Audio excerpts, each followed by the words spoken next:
In this problem, we're told a 40-kilogram child swings in a swing supported by two chains, each 3 meters long. The tension in each of the chain at the lowest point is 350 newtons. Find A, the child's speed at the lowest point, and B, the force exerted by the seat on the child at the lowest point. Ignore the mass of the seat, right? So imagine this thing, this circle, right, with mass is the child, right? And so they're going to be swinging like this, and they're going to have two chains holding them up, right? So, and they're each 3 meters long. And what we're trying to do, right, is they're going to swing to the bottom. For A, we're trying to find their speed at the lowest point, right, which is exactly in the middle. And so that's basically what we want to find, right? So how do we do it? So just take a look at the information we're given first. So we also know the tension in each of the cords is going to be 350 newtons, right? Keep in mind there's two. Their mass is 40 kilograms, and the radius, right, is basically 3 meters, right? Because if you imagine this as like a rotating in a circle, the radius or the length of the cords is basically the radius of the circle, right, which is 3 meters. So how do we find for this? So the way we're going to do is by taking the sum of the forces in the y direction. So when you have a circular problem like this, generally it's force equals ma, but in this case, it's going to be equal to mass times centripetal acceleration because we're going in a circle, right? So if we know some of the forces in the y equal mass times the centripetal acceleration, right? And we just set the forces in the y equal to it. And so we're going to do it at this point because that's when we want to find the velocity, right? So what forces do we have? So we have the tension force, right? And there's two of them. So there's going to be two tension forces holding it up, right? Which is 350 newtons. So basically 2 times T. So T is just the tension force. And then we also have the force due to gravity going down, right? And those are going to be basically the only two forces, right? And so basically what we want to do, right?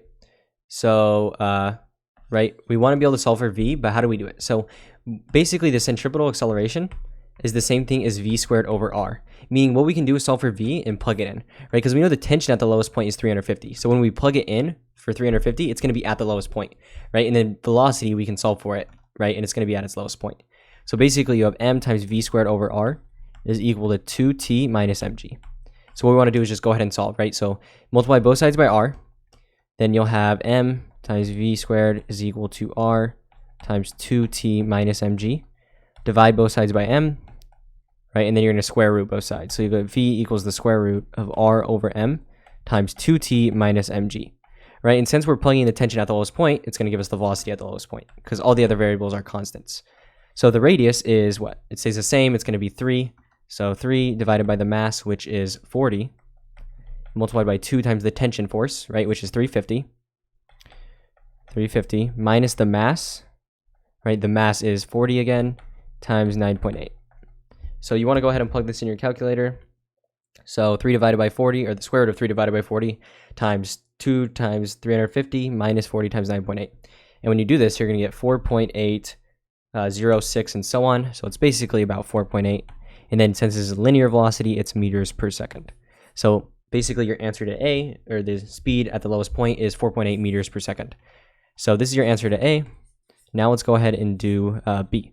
So B is a little bit easier. It's basically just asking the force exerted by the seat on the child at the lowest point. So the force, right, and they're saying, right, so basically they're only asking about the tension force. So for B, basically the force being exerted on it is the tension force, okay? So basically there's two tension forces, right? Since there's two cables, and we know at the lowest point they're 350 each. So the force exerted by the seat is just going to be 2 times the tension force. Okay, so 2 times the tension force, because there's two of them, right, which is 350. So you're just going to get 700. So 700 newtons, that's going to be the force exerted by the seat on the child at its lowest point, right? The upward force, that's what we're talking about here. So 700 newtons, that's going to be your answer to B. So just 2 times T. So 700 newtons is your answer to B. And then your answer to A, right, was 4.8. And the reason this is 700 is because we're ignoring the mass of the seat, right? If there's no mass, no gravity. So 700 newtons and 4.8, those are your answers. And hopefully you found this useful.